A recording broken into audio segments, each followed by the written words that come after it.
ஒரு கப்பில் 4லேருந்து 5 ஸ்ட்ராண்ட்ஸ் குங்குமப்பூ எடுத்துக்கோங்க. இதில் இப்போ 2 டேபிள் ஸ்பூன் அளவுக்கு பால் சேர்த்துக்கோங்க. இது ஒரு பக்கம் தனியாக ஊறட்டும் 10 நிமிஷம்.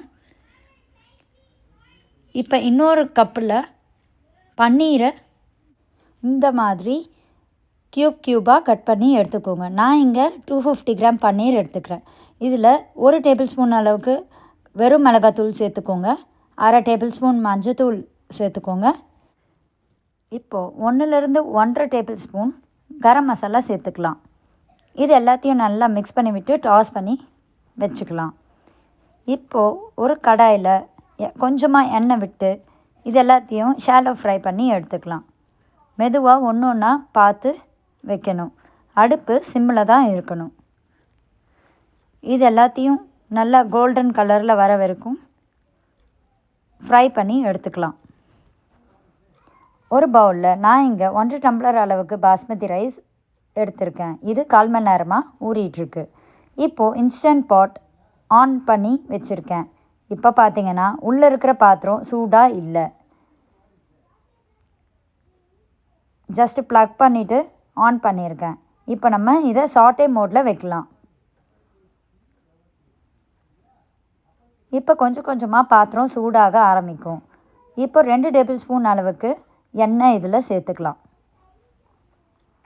எண்ணெய் நல்லா சூடான பிறகு ஒரு நறுக்கிய வெங்காயம் சேர்த்துக்கிறேன்.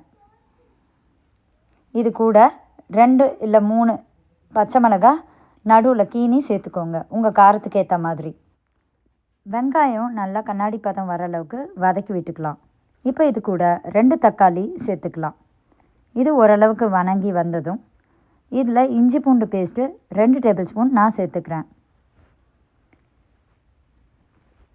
இந்த இஞ்சி பூண்டு பேஸ்ட்டு பச்சை வாசனை போகிற வரைக்கும் நல்லா வதக்கிக்கோங்க.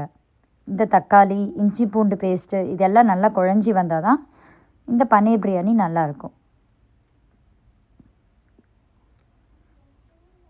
இந்த விழுது கூட நம்ம இப்போ மசாலாக்கெல்லாம் சேர்த்துக்கலாம். 1/2 டேபிள் ஸ்பூன் மஞ்சத்தூள், 1 டேபிள் ஸ்பூன் வெறும் மிளகாத்தூள், 1 டேபிள் ஸ்பூன் தனியாத்தூள், தேவையான அளவு உப்பு. நான் இங்கே 1 டேபிள் ஸ்பூன் சேர்த்துருக்கேன். நம்ம ஷாலோ ஃப்ரை பண்ணி வச்சுருந்த பன்னீர் அதையும் சேர்த்துக்கலாம்.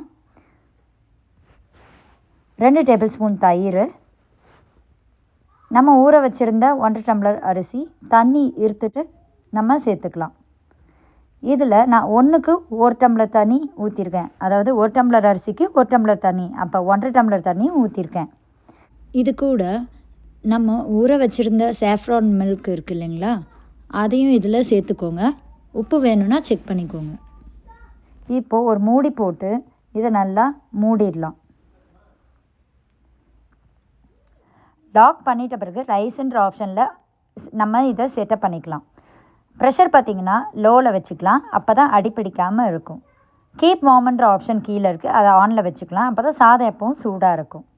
இது ப்ராசஸ் ஆன பிறகு ஆட்டோமேட்டிக்காக ஆஃப் ஆகிடும். அவ்வளோதான், சுவையான பன்னீர் பிரியாணி ரெடி. இது வீட்டில் செஞ்சு பார்த்துட்டு எப்படி வந்திருக்குன்னு சொல்லுங்கள். மறக்காமல் என்னோடய சேனலை சப்ஸ்கிரைப் பண்ணிக்கோங்க. தேங்க்யூ ஃபார் வாட்சிங்.